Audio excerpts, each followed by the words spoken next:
El universo es una enorme extensión de espacio que contiene un número infinito de asombrosos cuerpos celestes. La mayoría de las veces prestamos atención a los más lejanos. Sin embargo, incluso en nuestro sistema solar podemos encontrar muchos objetos interesantes. Y ahora les propongo hacer un pequeño viaje al más insólito de ellos. Volaremos más allá del misterioso Neptuno, visitaremos Urano y Júpiter, y también visitaremos los lejanos Plutón y Caronte. Y terminaremos nuestro viaje cerca del asteroide más peligroso y del meteorito más grande jamás encontrado en la Tierra. Le espera un viaje fascinante. ¡Aquí vamos!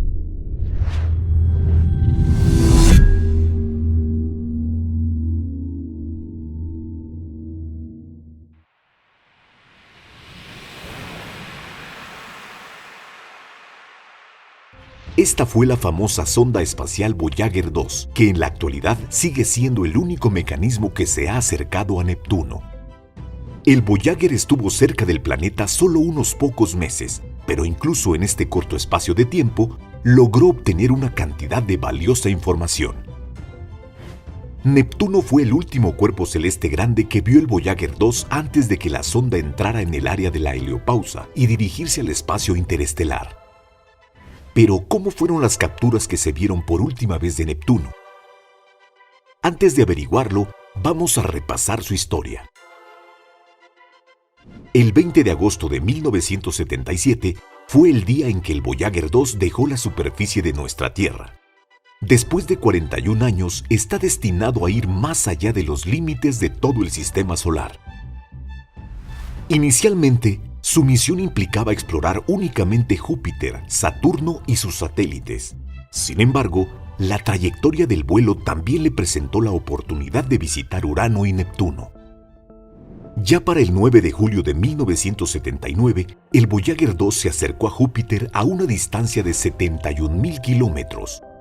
También estuvo cerca de sus satélites Europa y Ganímedes.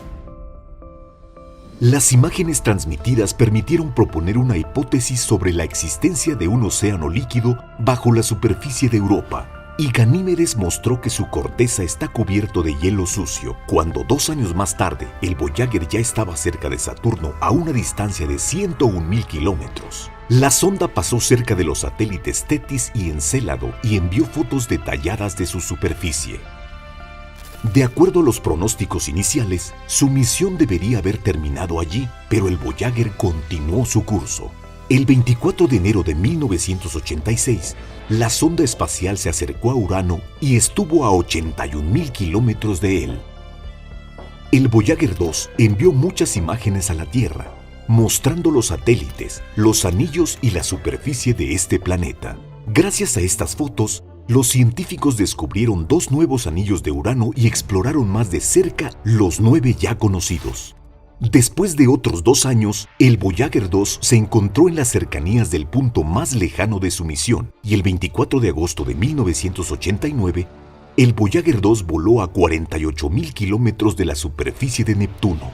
Fue capaz de capturar imágenes únicas del gigante y capturar también a su mayor satélite, el Tritón. Se encontraron géiseres activos en Tritón, lo que fue una gran sorpresa dada su posición tan remota y la baja temperatura de este cuerpo celeste. No fue hasta 21 años después que la sonda alcanzó el límite de la onda de choque y entró en el área de la heliopausa. Después de 11 años más, el Voyager 2 superó esta línea y se sumergió en el espacio interestelar para siempre. Pero, ¿qué aspecto tenía el último planeta según lo que vio el Voyager 2?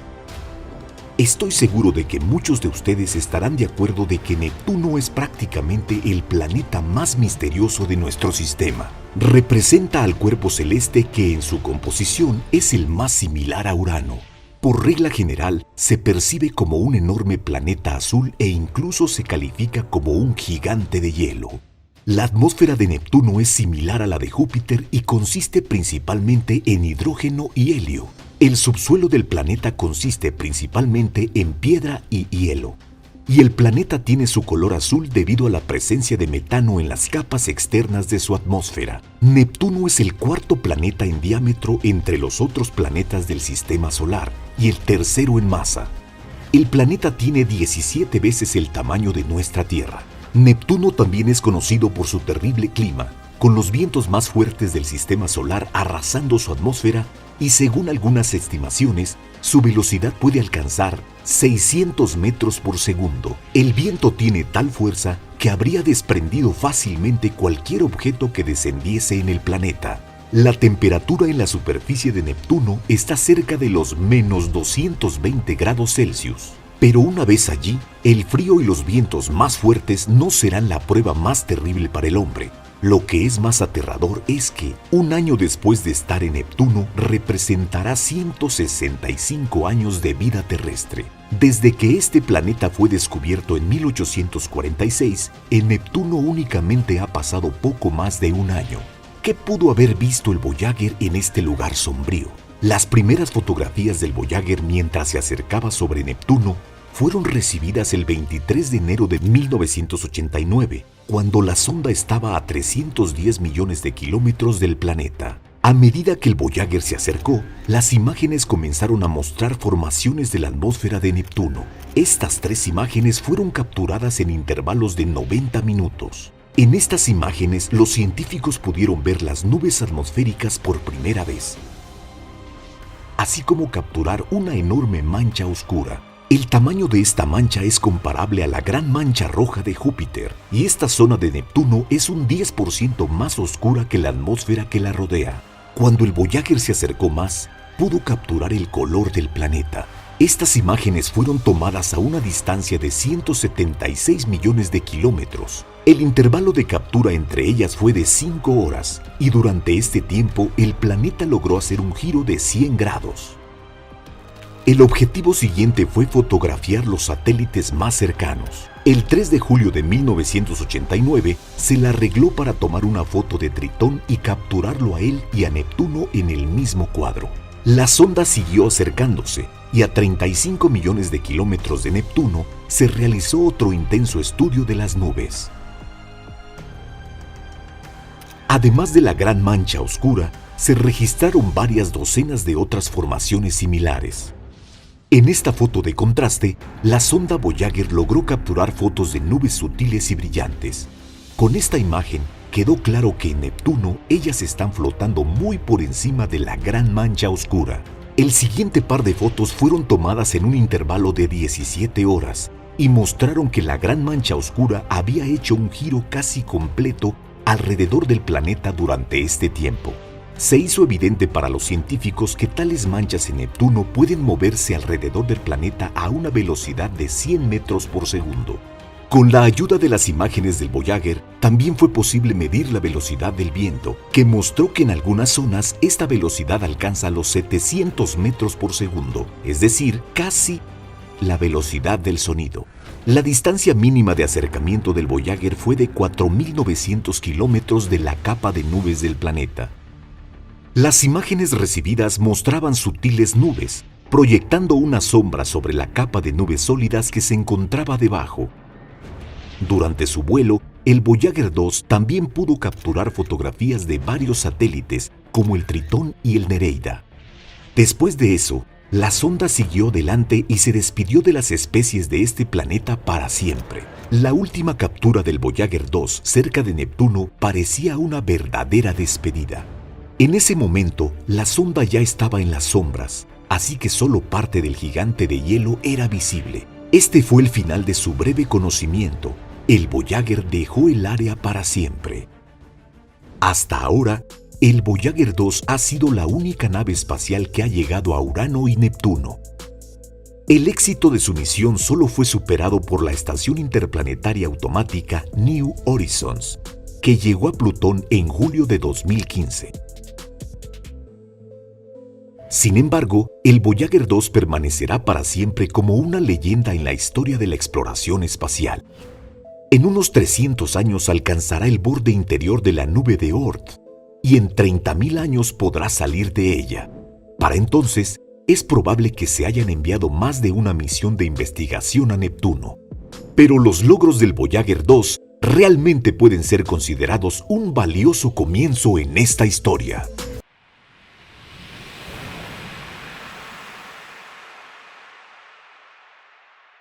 El Voyager 2 nunca habría hecho sus descubrimientos si no fuera por algo que ocurrió, un incidente a mediados del siglo pasado que iba a revolucionar nuestra comprensión actual de los objetos espaciales. En 1964, el practicante del laboratorio de propulsión a chorro de la NASA, Gary Flandro, comenzó a dibujar gráficos de las futuras posiciones de los planetas y pronto descubrió que a finales de los años 70 todos los planetas más allá del cinturón de asteroides se unirían en un estrecho sector del cielo.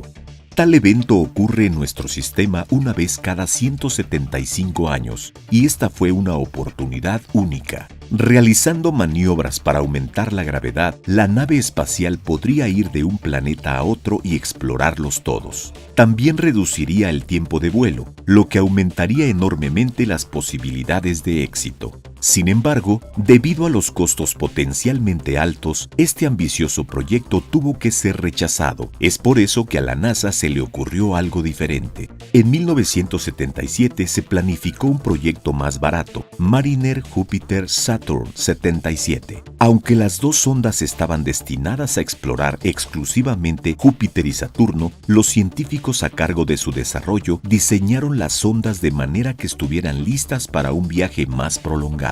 La trayectoria de la primera sonda le permitió pasar adicionalmente por Titán, una de las lunas de Saturno con su propia atmósfera. En cuanto a la segunda nave espacial, fue capaz de volar por Urano y Neptuno. 6 meses antes del lanzamiento, se tomó la decisión de cambiar el nombre del proyecto.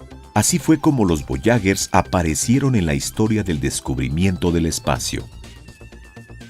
De cara al futuro, podemos decir que durante su larga historia, los Voyagers descubrieron muchos fenómenos cuya existencia aún estaría en espera de confirmación durante muchos años. La atmósfera inestable de Júpiter, los anillos cambiantes de Saturno y la mancha oscura de Neptuno, todos estos descubrimientos fueron posibles gracias al ambicioso experimento que los científicos de la NASA se aventuraron a llevar a cabo.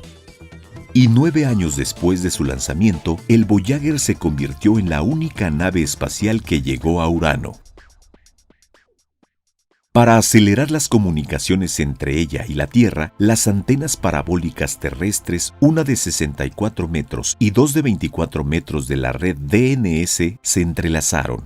Las cámaras del aparato debían tener tiempo para enviar varios miles de imágenes. Todo lo que se sabía de Urano antes de la aproximación del Voyager, el ángulo de rotación, 9 anillos y 5 satélites, los datos minuciosamente recogidos por las mentes más prominentes del planeta durante cientos de años, se hicieron solo un pequeño porcentaje de la información que tenemos hoy en día, gracias a ese breve vuelo de la nave espacial.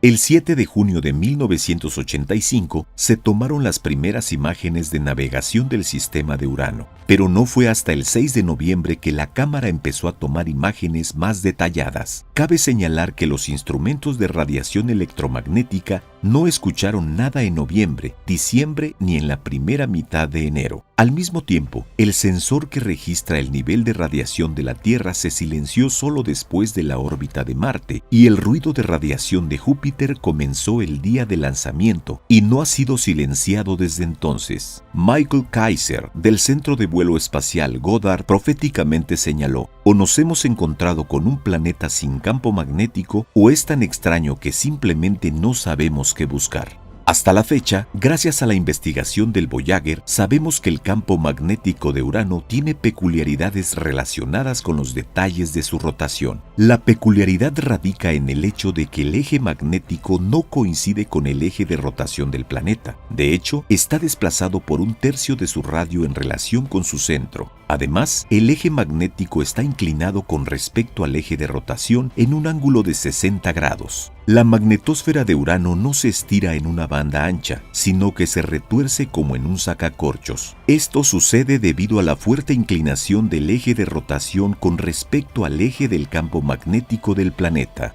El 27 de diciembre de 1985, las zonas latitudinales de Urano eran claramente visibles en las imágenes transmitidas, marrón oscuro cerca de los polos y claro en el ecuador. El mismo día, gracias a las fotografías recibidas, Stephen Sinnott pudo confirmar el descubrimiento del primer satélite desconocido de Urano, el 1985 U-1, tradicionalmente llamado así por un personaje de una obra de William Shakespeare, Puck 15.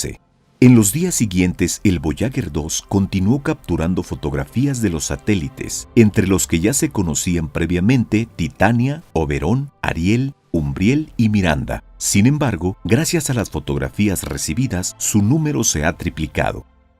El 16 de enero de 1986, el equipo de investigación del Voyager 2, con ayuda de las fotografías, anunció el descubrimiento de otros 6 nuevos satélites. Los objetos más grandes de 1986 U1 y U2 fueron detectados en imágenes obtenidas el 3 de enero, U3 el 9 de enero y U4, U5 y U6 el 13 de enero. Las designaciones temporales de los satélites de Urano fueron sustituidas por estos nombres actualizados: Portia 12, Julieta 6, Créssida 9, Rosalinda 13, Belinda 14 y Desdémona 10. En las imágenes del 20 de enero se distinguen algunos detalles del relieve de la superficie de Oberon, Titania y Ariel, y ese día se descubrieron 2 satélites más, el U7 y el U8, Cordelia 6 y Ofelia 7. El 22 de enero, el Voyager 2 comenzó a realizar su primer programa de vuelo B751. Además de capturar regularmente las imágenes satelitales, incluía el mosaico de anillos de Urano y las imágenes a color de Umbriel. En una de las imágenes tomadas al día siguiente, Bradford Smith encontró otro satélite del planeta, el 1986 U9. Más tarde se le dio el nombre de Bianca 8. Miranda, o más bien su peculiar terreno, fue un descubrimiento que asombró a los astrofísicos de la NASA. Fue posible distinguirlo gracias a las imágenes del Voyager.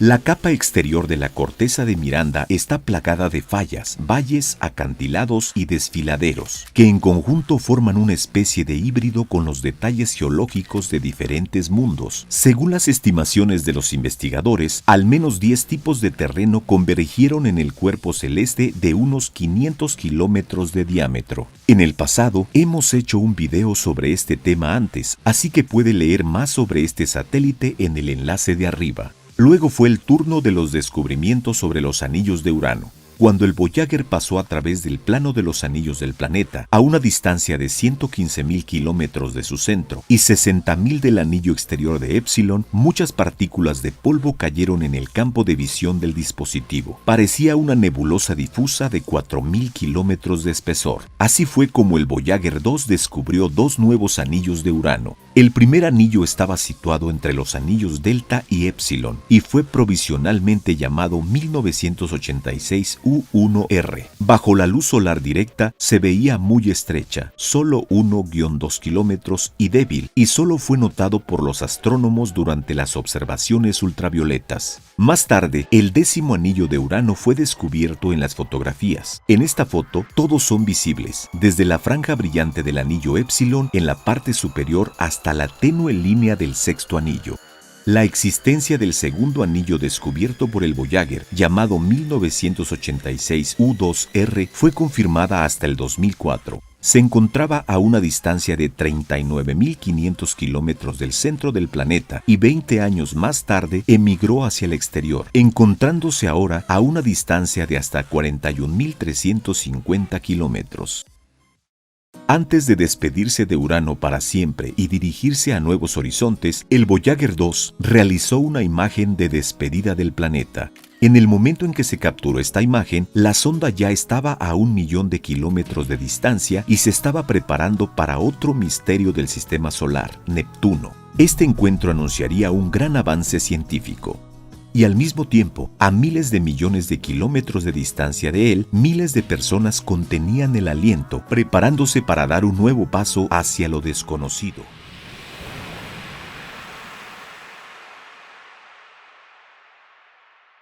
La historia de Juno comenzó en junio de 2005, cuando la sonda espacial estaba en la etapa de diseño preliminar. La estación interplanetaria fue construida por Lockheed Martin Space Systems bajo la supervisión del Laboratorio de Propulsión a Chorro de la NASA. Juno fue lanzada el 5 de agosto de 2011 con el lanzador Atlas V y 4 años y 11 meses después la sonda espacial entró en la órbita de Júpiter. De hecho, para realizar este difícil viaje, la sonda espacial Juno tuvo que enfrentar muchas dificultades. El 30 de agosto de 2012, cuando la estación interplanetaria ya estaba a 483 millones de kilómetros de la Tierra, hizo su primera corrección de la trayectoria de vuelo, que aumentó la velocidad de la sonda espacial en 388 metros por segundo y redirigió la trayectoria de vuelta a la Tierra. Como resultado, Juno estaba lista para una maniobra de gravedad cerca de la Tierra, programada para el 9 de octubre de 2013. Desde su finalización, la sonda ha triplicado su velocidad hasta 40.000 kilómetros por hora. Durante el acercamiento a nuestro planeta, Juno tomó imágenes de la costa sudamericana y del Océano Atlántico. El siguiente punto en su dirección fue Júpiter, cuyas órbitas Juno alcanzó el 5 de julio de 2016, habiendo cubierto 2.800 millones de kilómetros. Después de eso, Juno se convirtió en la segunda nave espacial en entrar en la órbita de Júpiter. La misión incluía estudiar los campos gravitatorios y magnéticos de Júpiter y comprobar la hipótesis sobre la presencia de un núcleo sólido en un planeta. Además, la sonda se dedicaría a la investigación de la atmósfera del planeta, determinando el contenido de agua y amoníaco, y también la construcción del mapa de los vientos que pueden alcanzar velocidades de 618 kilómetros por hora. Juno también continuaría su exploración de los polos sur y norte de Júpiter, que comenzaron con Pioneer 11 y Cassini.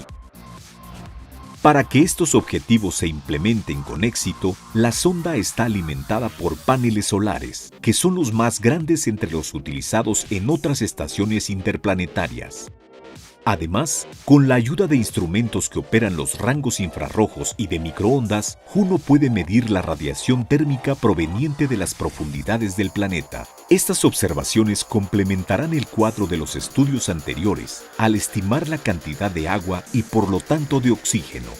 Gracias a estos datos, los científicos podrán comprender mejor la historia de la formación de Júpiter y, por lo tanto, de todo el sistema solar. Además, Juno estudiará los procesos de convección que controlan la circulación general de la atmósfera. Para enfatizar el significado histórico de esta misión, los creadores de Juno colocaron a bordo de la sonda espacial varios objetos que tienen un valor simbólico.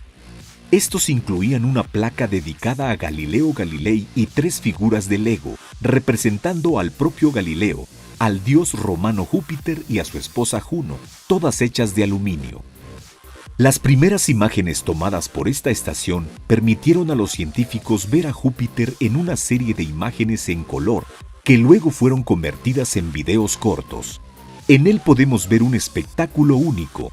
Júpiter es la media luna, mientras que desde la Tierra solo podemos observar este planeta con luz plena.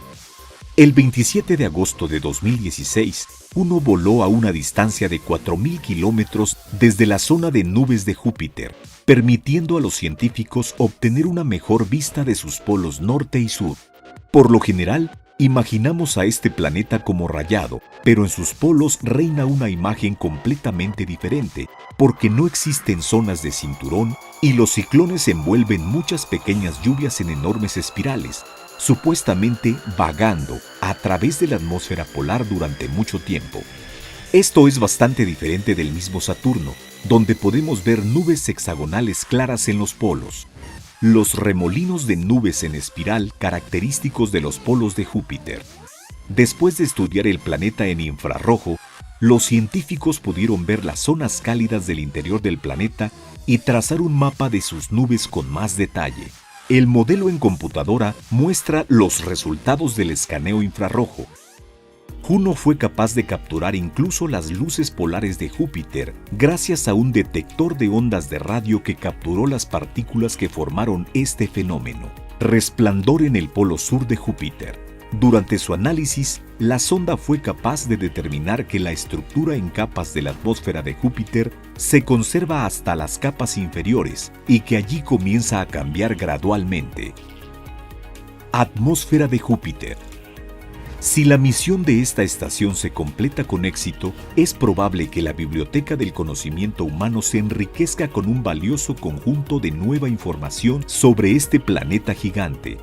De gran interés en Júpiter es la famosa Gran Mancha Roja, una foto detallada de la cual Juno también proporcionó el 10 de julio de 2017.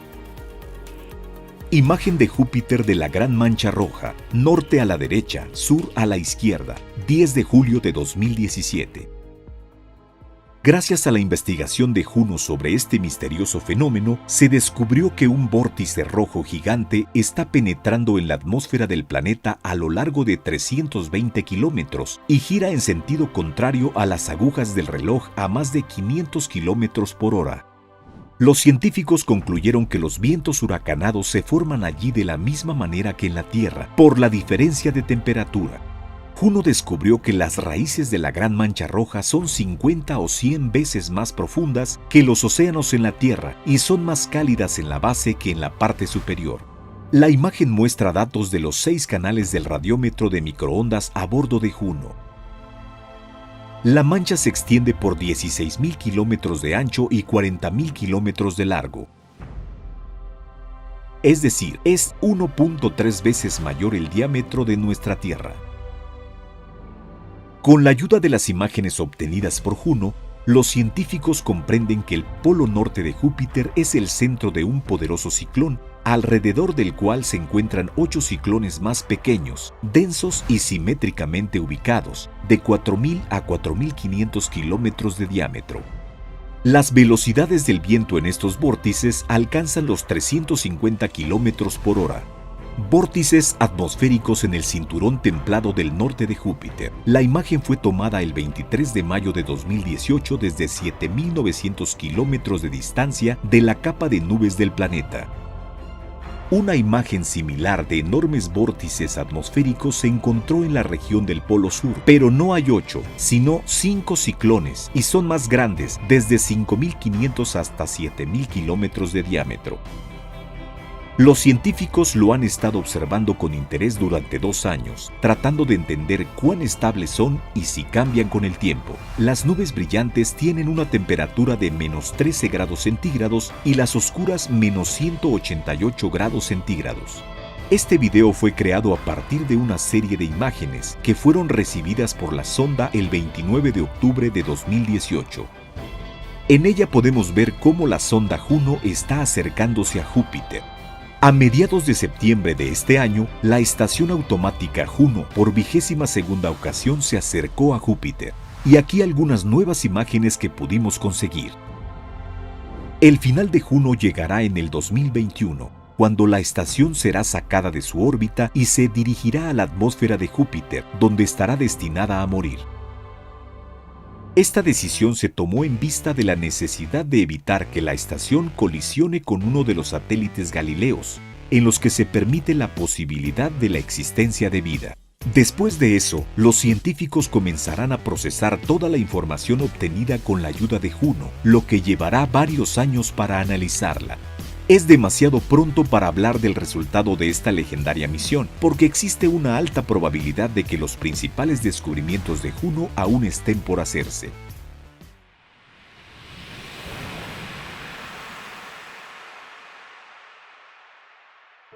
Plutón es el mayor objeto transneptuniano de nuestro sistema solar. También es el objeto más grande del cinturón de Kuiper. Como la mayoría de los cuerpos de esta región, Plutón consiste principalmente en roca y hielo y tiene una masa relativamente pequeña, que es alrededor del 0.22% de la masa de la Tierra. En comparación, su masa es unas 6 veces menor que la de la Luna y su volumen unas 3 veces menor. Plutón tiene una superficie de 17.7 millones de kilómetros cuadrados, que es ligeramente mayor que la superficie de Rusia, que es de 17.1 millones de kilómetros cuadrados.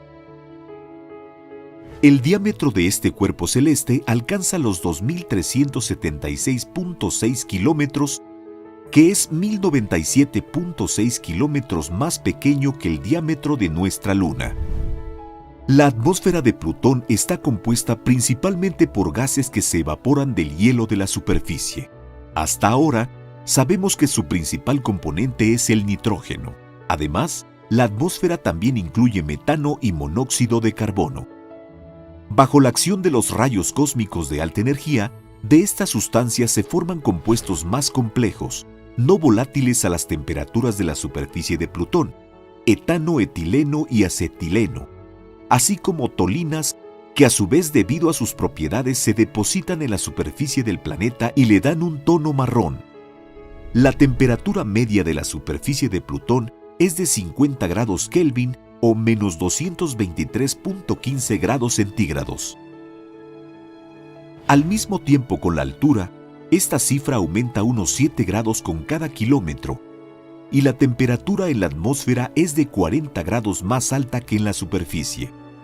La causa de este fenómeno puede ser llamada el efecto invernadero causado por el metano. Solíamos pensar que Plutón se mueve en una órbita estable e invariable. Sin embargo, una mirada más cercana revela que el movimiento de Plutón es caótico y está descrito por ecuaciones no lineales. Y para notar esto, hay que observarlo durante mucho tiempo. Si se observa durante cortos periodos de tiempo, el movimiento de Plutón parece ser regular, pero de hecho su órbita cambia ligeramente con cada periodo y eventualmente cambia tanto que no queda ningún rastro de la trayectoria original. La dirección de la rotación de este planeta enano alrededor de su eje es opuesta a la de Venus y Urano, es decir, opuesta a la dirección de la rotación de otros planetas alrededor del Sol. Un día en Plutón tiene una duración de 6.4 días terrestres. La lejanía de Plutón y su pequeña masa hace muy difícil el estudio de este cuerpo celeste. Incluso con telescopios muy grandes podemos ver a Plutón como un pequeño punto, indistinguible de una estrella ordinaria. Y hemos podido obtener algunos datos sobre él con la ayuda del telescopio espacial Hubble. Pero la mayor parte de la información solo estuvo disponible para nosotros después de la misión New Horizons. La nave espacial tomó la primera fotografía de este planeta enano a finales de septiembre de 2006, con el fin de verificar la cámara LORRI, LORRI. Más tarde, a medida que nos acercábamos a Plutón, muchos detalles sobre este planeta enano comenzaron a surgir. La superficie del objeto es muy heterogénea. El albedo, es decir, la reflectividad difusa de la superficie, varía entre el 10% y el 70% en diferentes áreas del cuerpo celeste, lo que convierte a Plutón en el segundo objeto más contrastante del sistema solar después de Jápeto. Esta heterogeneidad conduce a cambios periódicos en la rotación de Plutón de su brillo y el espectro. El subsuelo probablemente se compone entre un 50 y un 70% de roca y entre un 50 y 30% de hielo. Lo más probable es que el denso núcleo de roca está rodeado por un manto de hielo de unos 300 kilómetros de espesor. Los datos espectrales muestran que también el hielo de agua está presente en la superficie de Plutón, pero está mayormente enmascarado por un manto de hielo más volátil. También se ha encontrado metano y monóxido de carbono congelados, así como impurezas de otros compuestos formados en su mayoría por metano y nitrógeno bajo la acción de una fuerte radiación. Estos incluyen etano, nitrilos y tolinas, que dan a Plutón su color marrón. El 15 de julio del año 2015, la estación interplanetaria New Horizons voló más allá de Plutón, a una distancia de 12.500 kilómetros de su superficie. Durante el vuelo, en la aproximación máxima, se filmaron tanto el lado visible como el lado oculto. Gracias a estas imágenes de Plutón, se descubrió una enorme área brillante en forma de corazón, de aproximadamente 1.800 kilómetros por 1.500 kilómetros, que posteriormente fue llamada el corazón de Plutón o también su variante la región de Tombaugh. Se considera que el lóbulo izquierdo de esta zona es un cráter lleno de nitrógeno cristalino. También en el territorio de esta zona se descubrieron dos cadenas montañosas. La altura de la primera, que más tarde recibió el nombre de las Montañas de Tenzing, alcanza alturas de hasta 3.500 metros. La segunda, llamada las Montañas de Hillary, alcanza alturas de hasta 1.500 metros. La característica geológica más notable encontrada en Plutón es la llanura de Sputnik. Esta depresión es muy probablemente un cráter de impacto que alcanza un diámetro de 1.492 kilómetros. La llanura de Sputnik está llena de gases congelados y está atravesada por múltiples surcos que la dividen en celdas de decenas de kilómetros de tamaño. Al mismo tiempo, también puede existir el criovulcanismo en Plutón. La última fotografía tomada por la estación probablemente apunta a ese fenómeno. El potencial criovolcán que se muestra en la imagen se llama Great Mons. La foto muestra una superficie relativamente joven con casi ningún cráter de impacto, lo que significa que la formación de la corteza en esta zona es relativamente reciente. Y si Great Mons es en realidad un criovolcán, entonces su gran tamaño de 144 kilómetros de ancho y 4 kilómetros de alto lo convierte en el mayor criovolcán del sistema solar exterior. Además, la nave New Horizons descubrió una neblina de capas azules en la atmósfera de Plutón que envuelve a todo el planeta enano. Las imágenes muestran la neblina que se extiende más de 200 kilómetros de altura y el espectrómetro ultravioleta registra hasta 300 kilómetros de altura. Lo más probable es que la neblina consista en partículas de sustancias no volátiles formadas por gases atmosféricos que he mencionado anteriormente. Estas sustancias se depositan en la superficie del planeta enano y como resultado forman tal fenómeno. La misión New Horizons durará hasta 2026 y además de estudiar los objetos del sistema de Plutón, esta estación ya ha logrado observar otros objetos en el cinturón de Kuiper.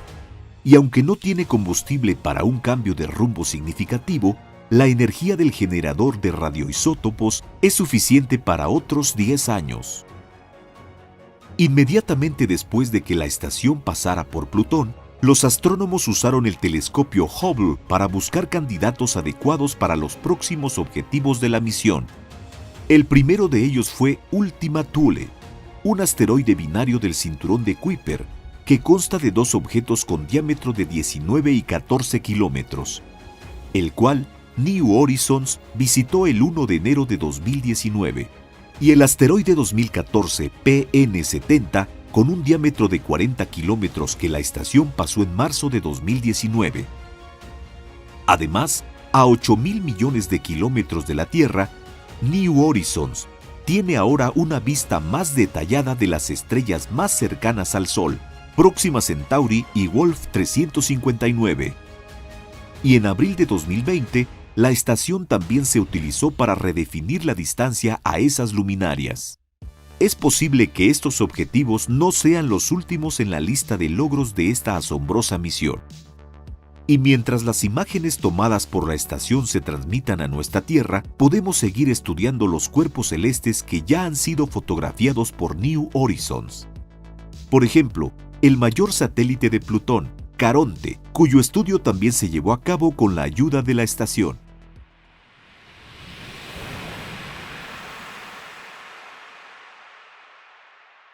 Caronte es el objeto más grande de todos los satélites de Plutón, y la ciencia supo de su existencia hace más de 40 años.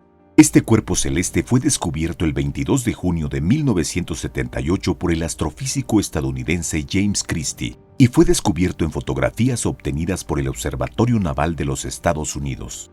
Caronte fue identificado originalmente como el único satélite de Plutón. Sin embargo, posteriormente se extendió la opinión de que estos cuerpos celestes debían considerarse como un sistema planetario binario, y si a Caronte se le diera el estatus de planeta enano, entonces esta misma sería la definición que se le podría asignar a este objeto. Pero hasta ahora no existe una definición inequívoca para estos cuerpos celestes. Caronte sigue siendo clasificado como un satélite de Plutón. El diámetro de este cuerpo celeste es de 1.212 kilómetros.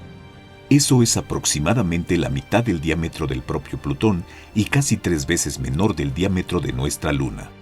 Una vuelta de Caronte alrededor de Plutón dura 6.387 días terrestres. Debido al entrelazamiento de mareas de los objetos, el intervalo de tiempo es igual para los períodos de rotación de Caronte y Plutón. Por esta razón, los cuerpos celestes están constantemente uno frente al otro por el mismo lado. Y si tuvieras la suerte de estar en la superficie de uno de estos objetos, tanto Caronte estaría en el cielo de Plutón como Plutón estaría en el cielo de Caronte. Estarían siempre inmóviles. Debido a estas sorprendentes propiedades, los cuerpos celestes suelen llamarse planetas binarios. Y la razón de esto es el hecho de que el centro de masa del sistema se encuentra fuera de ambos objetos. La masa de Caronte es aproximadamente el 11.65% de la masa de Plutón. Y la distancia entre estos cuerpos celestes es de aproximadamente 19.570 kilómetros. A modo de comparación, la distancia media entre la Tierra y la Luna alcanza los 384.400 kilómetros. Además, durante el período comprendido entre febrero de 1985 y octubre de 1990, los científicos observaron repetidamente esos cuerpos celestes, registrando un fenómeno extremadamente raro: los eclipses alternados de Plutón por Caronte y de Caronte por Plutón. Y como el período orbital de Caronte es de algo menos de una semana, los eclipses se repitieron aproximadamente cada 3 días terrestres durante las observaciones. Debido a sus propiedades, Caronte es notablemente más oscuro que Plutón, y además, ambos objetos difieren significativamente en su composición. Por ejemplo, Plutón tiene mucho hielo de nitrógeno en su superficie, mientras que Caronte está cubierto de hielo de agua, y su superficie tiene un color menos rojiza. Actualmente se cree que el sistema Plutón-Caronte se formó por la colisión de Plutón y Protocaronte formados independientemente. Según algunos modelos, Caronte puede ser geológicamente activo hasta el punto de la presencia de líquido debajo de la superficie. Y esto se justifica por el hecho de que el análisis espectral de este satélite muestra la presencia de hidróxido de amonio en él. También existe la hipótesis sobre la presencia de criovulcanismo en Caronte. La mayor cantidad de información sobre este cuerpo celeste se obtuvo gracias a la misión New Horizons, durante la cual el 14 de julio de 2015 la Estación Interplanetaria Automática atravesó el sistema Plutón-Caronte. Durante el curso de esta misión se obtuvieron imágenes de Caronte desde diferentes distancias, y la distancia más corta durante el sobrevuelo fue de unos 28.800 kilómetros. La estación fue capaz de filmar tanto el lado visible en la máxima aproximación a Caronte como el reverso, y también fue capaz de ver en la superficie del satélite una gran variedad de objetos. Uno de ellos es una asombrosa depresión con una montaña en el centro y varios cráteres que fueron fotografiados por New Horizons desde una distancia de 79.000 kilómetros. Además, las imágenes muestran claramente una variedad en la topografía superficial. Por ejemplo, las imágenes de la estación muestran una cadena de rocas y depresiones que se extienden a lo largo de 1.000 kilómetros y que probablemente se han formado como resultado de los procesos internos del satélite. En la esquina superior derecha, cerca del mismo borde, podemos ver un enorme cañón, cuya profundidad alcanza probablemente entre 7 y 9 kilómetros. Un hecho sorprendente es que hay relativamente pocos cráteres en Caronte, lo que sin duda indica la juventud geológica de la superficie del satélite. Además, el polo norte del objeto está cubierto por una capa de polvo oscuro. Esta inusual zona se llama Mordor. Se cree que esta mancha oscura, de unos 475 kilómetros de diámetro, se formó en consecuencia de las bajísimas temperaturas que se producen periódicamente en la superficie del satélite. Y puede ser que una de las razones es el invierno polar de Caronte, que dura unos 100 años. Durante este periodo, la temperatura de la superficie del satélite desciende hasta menos 258 grados centígrados, y las moléculas de metano y nitrógeno atrapadas en la atmósfera de Plutón se congelan. Y cuando llega el verano, la temperatura del Polo Norte vuelve a subir, alcanzando los menos 213 grados centígrados, y el metano y el nitrógeno se evaporan, y solo quedan compuestos pesados en la región de Mordor, que bajo la influencia de la radiación ultravioleta se convierten en tolinas, dando posiblemente ese color a la zona. Hasta ahora, todos los objetos de la superficie de Caronte han recibido nombres no oficiales, que se han inspirado en autores y sus obras, del género de la fantasía y de la ciencia ficción. Podrían incluirse las montañas Clark y Kubrick, los cráteres de Kirk, Spock, Uhura, Darth Vader, Luke Skywalker, Ripley, el cañón de Nostromo, el cañón de Tardis, el área de Gallifrey y el área de Vulcano. Además de Caronte, existen otros 4 satélites que sabemos que están cerca de Plutón. Sus nombres son Styx, Nicta, Kerber e Hydra, y todos ellos giran en órbitas casi circulares en la misma dirección que Plutón alrededor de su eje. Y mientras que la rotación de Plutón y Caronte es sincrónica, todos los demás satélites no lo son. El radio orbital de Nicta alcanza los 49.000 kilómetros y el de Hydra es de 65.000 kilómetros, es decir, están de 2 a 3 veces más lejos de Plutón que de Caronte. El tamaño de Hydra es de 43 por 33 kilómetros y el de Nicta es de 54 por 41 por 36 kilómetros. Su masa aún no se conoce con precisión. Una estimación aproximada es del 0.003% de la masa de Caronte para cada uno de los objetos. Los otros 2 satélites fueron descubiertos en junio de 2011 y julio de 2012. Uno de ellos, Kerber, tiene un tamaño de 12 por 4.5 kilómetros y un radio orbital de 58.000 kilómetros. Styx tiene un tamaño de 7 por 5 kilómetros y un radio orbital de 42.000 kilómetros. E incluso a pesar de su pequeño tamaño, la estación interplanetaria New Horizons fue capaz de obtener imágenes de ellos. Durante su paso por el sistema Plutón-Caronte, tras haber recogido información sobre todos los satélites de Plutón, la estación interplanetaria fue más allá, proporcionando a la humanidad sus últimas y más nítidas imágenes de estos objetos hasta la fecha. El 14 de julio de 2015, desde una distancia de 74.176 kilómetros, la estación tomó una de las últimas y más nítidas imágenes de Caronte hasta el momento, en la que se puede ver claramente muchos detalles del objeto. Por el momento, podemos decir que Caronte sigue siendo un cuerpo celeste poco estudiado para nosotros.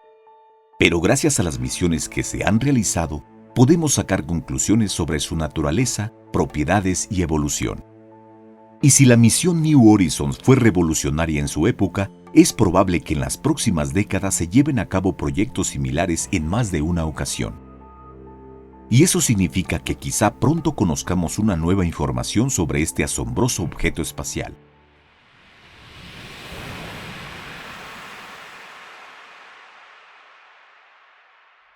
Grandes objetos se acercan a nuestro planeta de vez en cuando.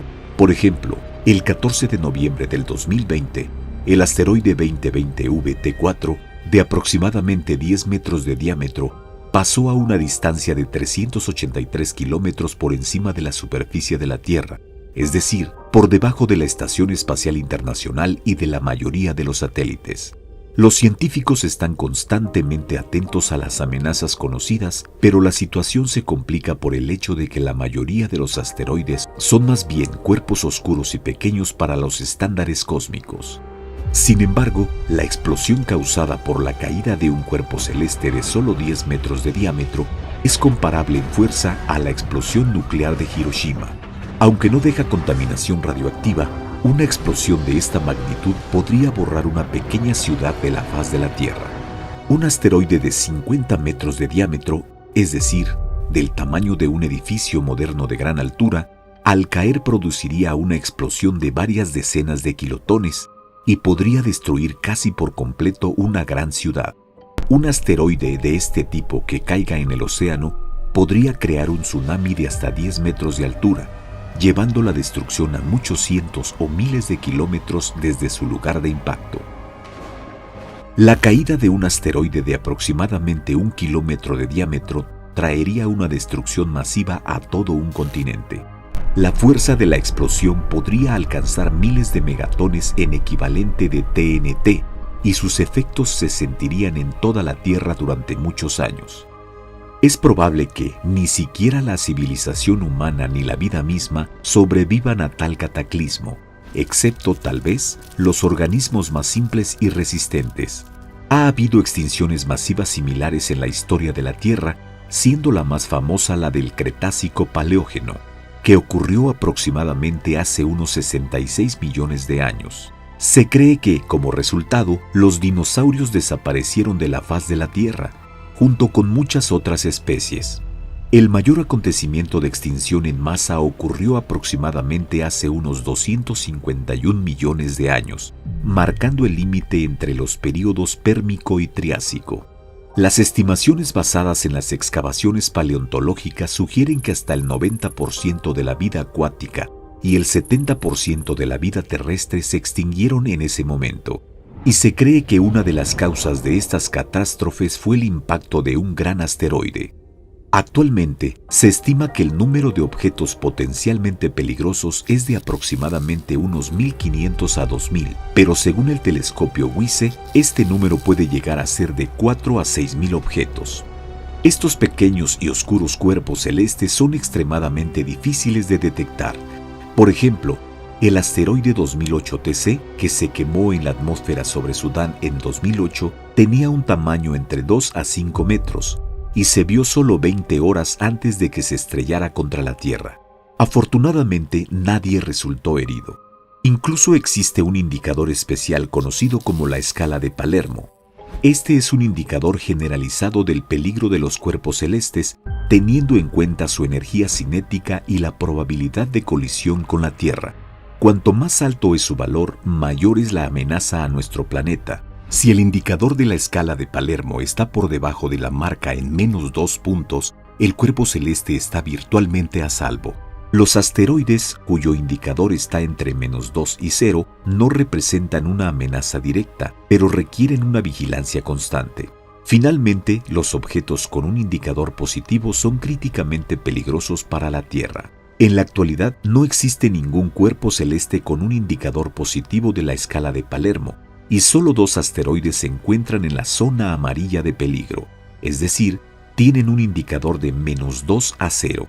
Todos ellos pertenecen al grupo de los llamados asteroides tipo Apolo. Son los cuerpos celestes cuyo perihelio está más cerca del Sol que el afelio de la Tierra, mientras que el semieje mayor de la órbita es mayor que el de la Tierra. Por lo tanto, estos objetos cruzan la órbita de nuestro planeta desde el lado exterior. El segundo es el asteroide Bennu, alias 1999 RQ36, con un indicador de riesgo de menos 1.69. Para el año 2135 estará a una distancia de solo 300.000 kilómetros de la Tierra, un poco más cerca que la Luna. El Bennu tiene un diámetro medio de unos 500 metros y una masa de 60 a 78 millones de toneladas. La caída de este asteroide a la Tierra equivaldría a la explosión de una bomba del orden de 1.000 megatones y probablemente causaría una destrucción catastrófica en toda la Tierra. En el año 2016, la NASA lanzó la sonda espacial Osiris-Rex hacia Bennu para obtener muestras de los minerales que componen a este asteroide. Está previsto que la sonda espacial regrese a la Tierra para el año 2023. Y finalmente, el primer lugar de la lista es el 1950 DA, con una puntuación de menos 1.42.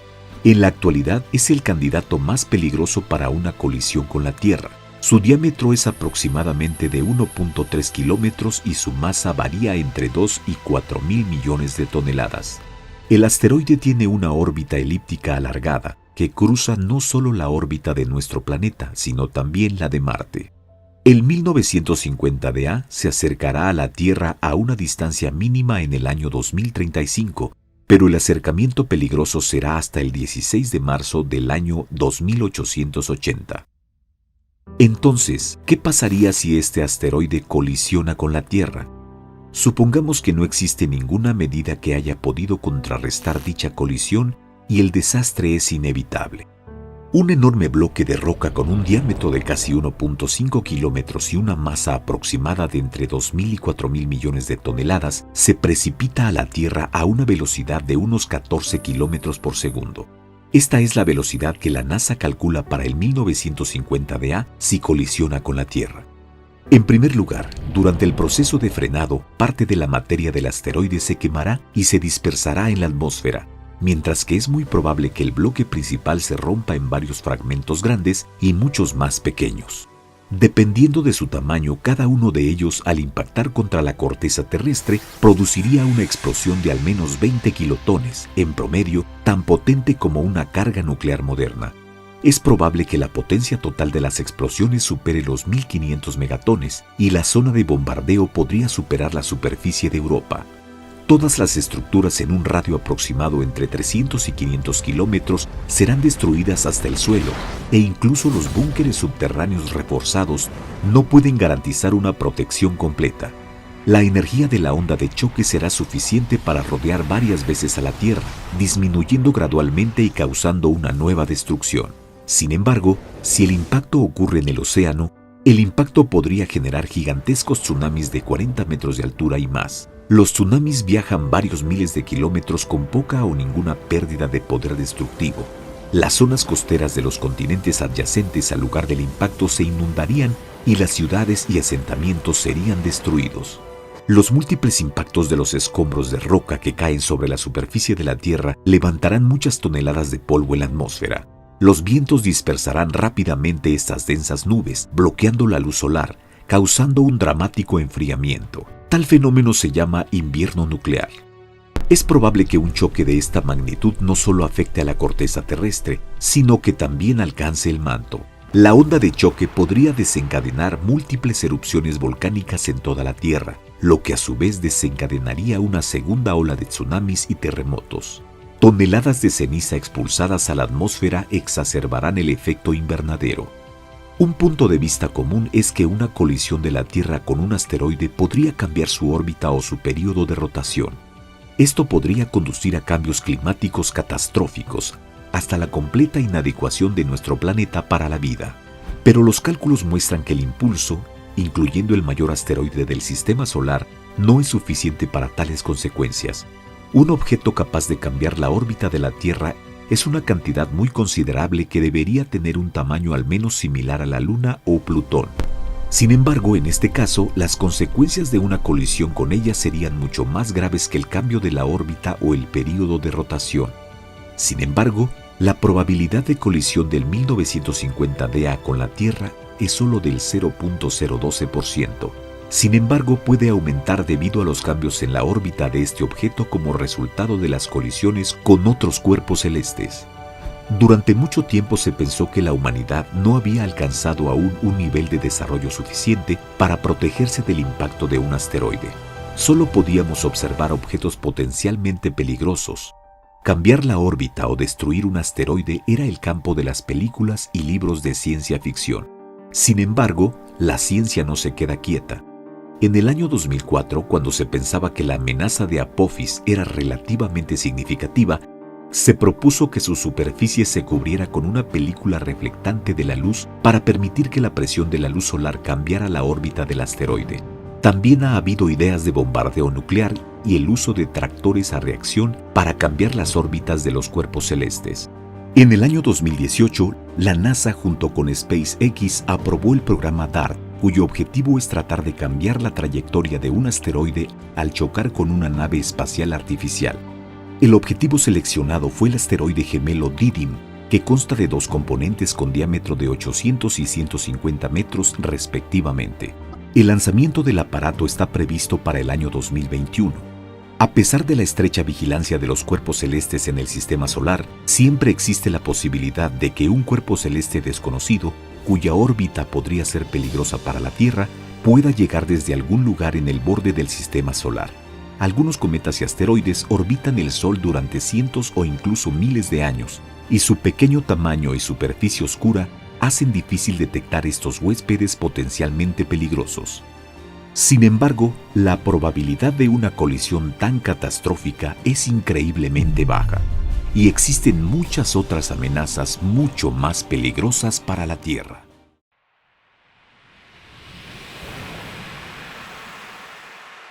En primer lugar, necesitamos entender exactamente cómo llama la ciencia a estos cuerpos celestes.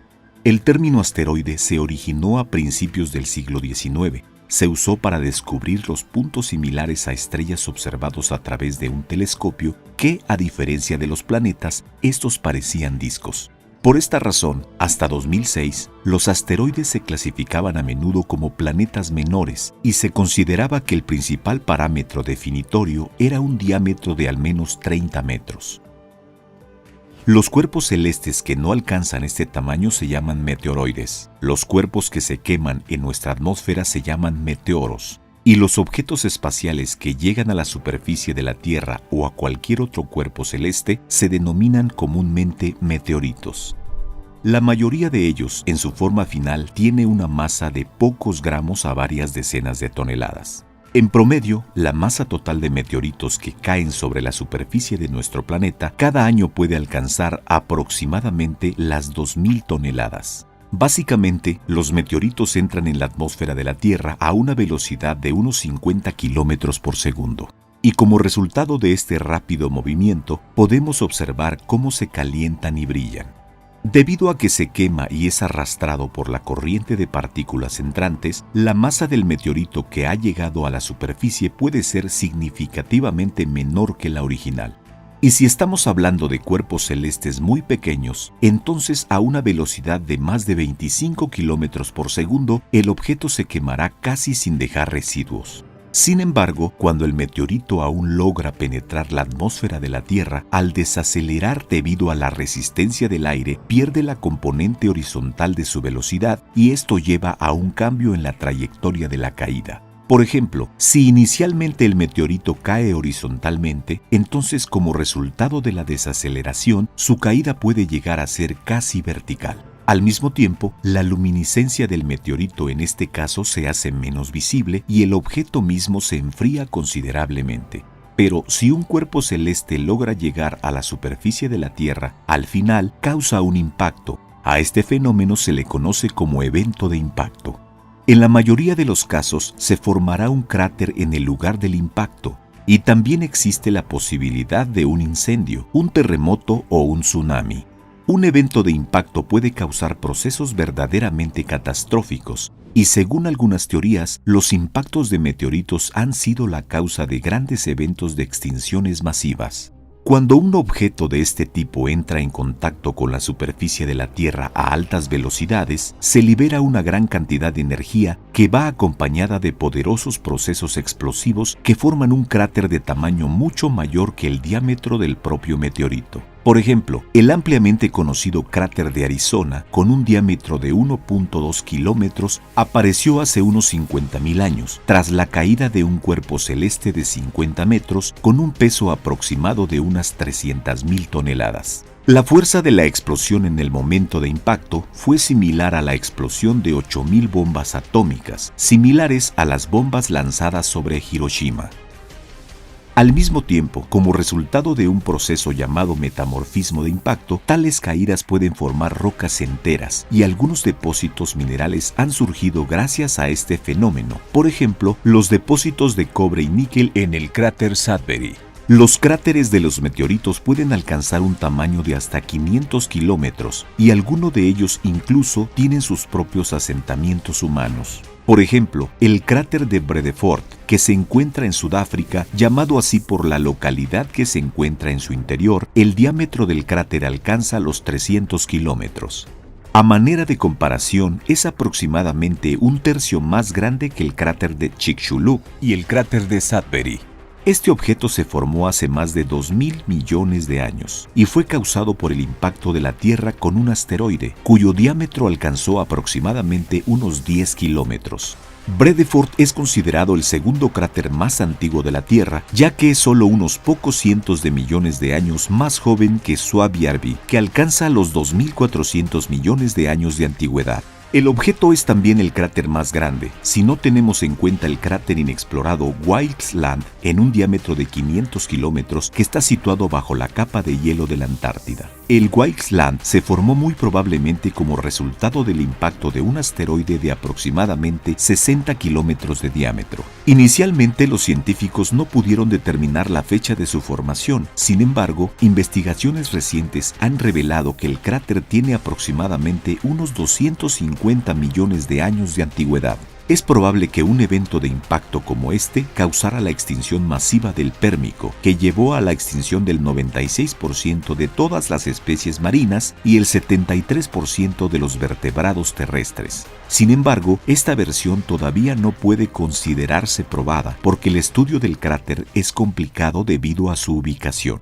Sin embargo, no todos los meteoritos pueden formar depresiones gigantes de varios kilómetros y muchos cuerpos celestes caen a nuestra Tierra con mucha menos fuerza. Por ejemplo, el meteorito Goba no dejó ningún gran cráter, pero este objeto en particular puede ser llamado el mayor cuerpo extraterrestre jamás encontrado en la superficie de nuestro planeta. El objeto es la pieza natural de hierro más grande de la Tierra y su peso alcanza las 66 toneladas. El volumen del meteorito es de 9 metros cúbicos y su diámetro aproximadamente es de unos 3 metros. El Goba cayó en nuestra Tierra hace aproximadamente 80.000 años, pero fue descubierto hasta hace poco, en 1920 cerca de la ciudad de Grootfontein, que se encuentra en la República Africana de Namibia. El hallazgo fue realizado completamente por casualidad, ya que Goba no dejó atrás un cráter ni ningún otro rastro de la caída. Y la razón de esto podría haber sido una posible desaceleración en la atmósfera.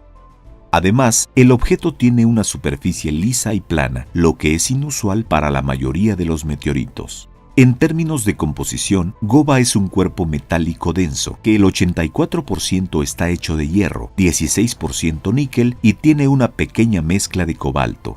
Este meteorito nunca ha sido pesado, pero se estima que su masa original cuando cayó era de aproximadamente 90 toneladas. Al mismo tiempo, el hecho de que Goba no haya causado daños graves a nuestra superficie también puede calificarse de sorprendente, porque en la mayoría de los casos, las consecuencias catastróficas dependen del lugar del impacto. Por ejemplo, el meteorito que supuestamente causó la extinción de los dinosaurios cayó en las cercanías de la península de Yucatán y golpeó las aguas poco profundas donde se encontraban las formaciones de roca de yeso en ese momento. Como resultado, el impacto condujo a la emisión de una enorme cantidad de azufre en la atmósfera de la Tierra, después de lo cual comenzó un largo periodo de invierno global.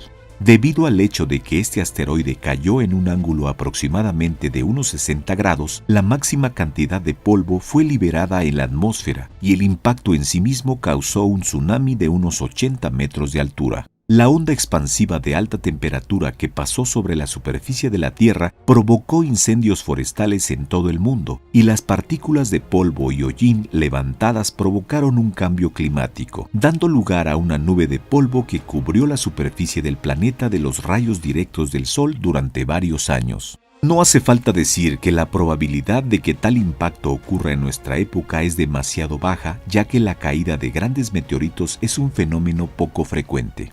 Sin embargo, la humanidad aún no ha elaborado un plan de contingencia para asegurar nuestra seguridad en caso de tal amenaza. Por ejemplo, uno de los asteroides cercanos a la Tierra más peligrosos es el 1950 DA, un pequeño objeto cercano a la Tierra que tiene el índice más alto de riesgo de impacto en la escala de Palermo. El máximo acercamiento con el asteroide ocurrirá en el año 2032 y la probabilidad de su impacto con la Tierra en el año 2880 es como máximo de 1 en 300. En este caso se espera que la civilización humana tenga consecuencias catastróficas tales como el cambio climático mundial y la destrucción de una gran parte de la biosfera. El diámetro del 1950 DA es de 1.3 kilómetros y su masa es aún desconocida. El segundo viajero celestial potencialmente más peligroso es el asteroide Bennu, que en el año 2135 estará aproximadamente a una distancia de solo 300.000 kilómetros de nuestro planeta.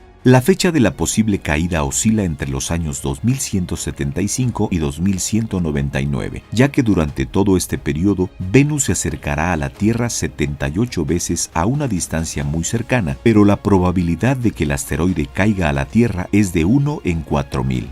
El diámetro promedio del asteroide es de más de 510 metros y su masa se estima entre 60 y 78 millones de toneladas. La caída de este objeto a la Tierra sería similar a la explosión de una bomba de 1.150 megatones en equivalente de TNT. A modo de comparación, el dispositivo explosivo más poderoso jamás probado por los humanos en la Tierra, la bomba SAR, tenía una potencia aproximada de unos 58 megatones en equivalente de TNT. Es probable que pronto la ciencia encuentre la manera de cambiar la trayectoria de los cuerpos celestes potencialmente peligrosos que se dirigen hacia nosotros desde las infinitas profundidades del espacio exterior. Pero hasta que esto ocurra, la humanidad solo puede esperar que no se repita un evento de impacto en la Tierra con tal fuerza devastadora, al menos en el próximo milenio. Nuestro viaje no duró mucho. Sin embargo, incluso para una excursión tan corta, visitamos muchos cuerpos celestes sorprendentes. Todos ellos son objetivos difíciles de estudiar, pero incluso a pesar de este hecho, los científicos de todo el mundo continúan monitoreando cada uno de ellos todos los días, lo que significa que volveremos a ellos más de una vez en nuestro canal. Y te escucharemos.